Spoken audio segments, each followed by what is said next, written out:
Lata's Indian cooking में आपका स्वागत है। एकादशी के दिन में दूधी का हलवा गुजरात में बहुत ही प्रचलित है। जब हम छोटे थे तब हम एकादशी उसी के लिए करते थे। तो आज मैं आपको गुजरात का दूधी का हलवा जो प्रचलित है उसकी मैं विधि बताऊंगी। अगर आपने मेरे चैनल को सब्सक्राइब नहीं किया है तो यहाँ सब्सक्राइब बटन दबाकर ही सब्सक्राइब करें और बेल आइकॉन दबाएं। कृपया लाइक करें। यदि आपके कोई प्रश्न है तो कमेंट में पूछिए और अपना अनुभव भी कमेंट में लिखें। दूधी का हलवा बनाने के लिए हमें चाहिए 1 किलो दूधी, 500 ग्राम दूध,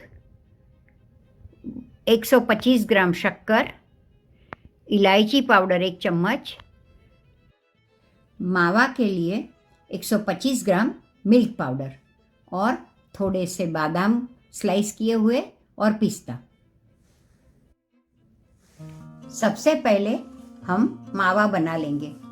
मावे के लिए मैंने 125 ग्राम दूध का पाउडर लिया है। उसको मैंने 2 चम्मच पानी से रोटी के आटे की तरह गूंद लिया है और उसको मैंने 1 मिनट के लिए माइक्रो में रखा है और उसको बाद में मैंने क्रश कर लिया है। मावा बनाने की डिटेल रेसिपी मैंने अलग वीडियो में रखी है। फ्रेश मावा यूज करने से हलवा दानेदार और ज्यादा स्वादिष्ट बनता है।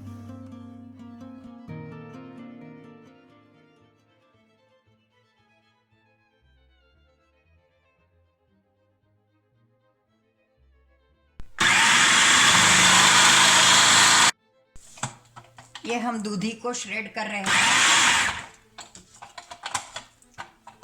इसमें बहुत जल्दी हो जाता है।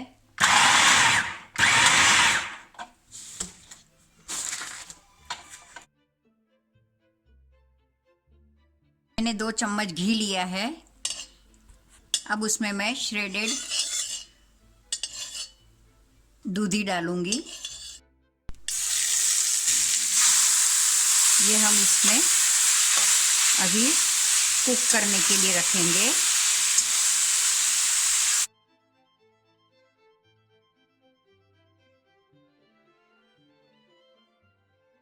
हमारी दूधी का कलर अभी चेंज हो चुका है। अब मैं इसमें आधा लीटर दूध डाल रही हूँ।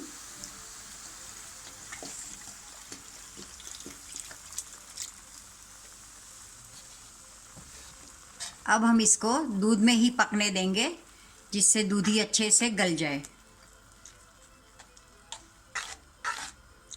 इसको करीब 20 मिनट लगेंगे फास्ट गैस पे। ये बीच बीच में हमें चलाते रहना है जब तक कुक ना हो जाए तब तक।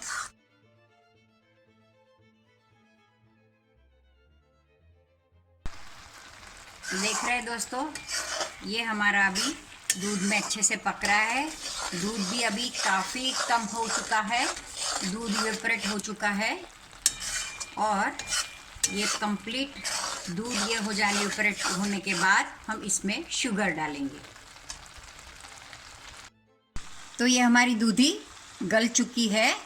तो 1 किलो दूधी के लिए हमें इतनी ही शुगर चाहिए, 125 ग्राम्स, इससे ज़्यादा नहीं, क्योंकि दूधी मीठी होती है और दूध भी मीठा है और मावा भी डालेंगे।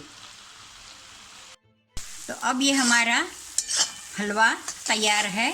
पर अब हम इसमें हो जाने के बाद शुगर भी डाल दी है और अब इसमें मैं मावा डाल रही हूँ।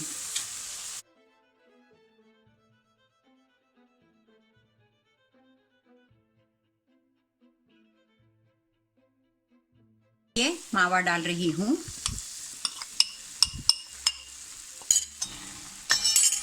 और फिर हिलाना है। अब मैं इसके साथ ही कार्डेमम पाउडर डालूंगी।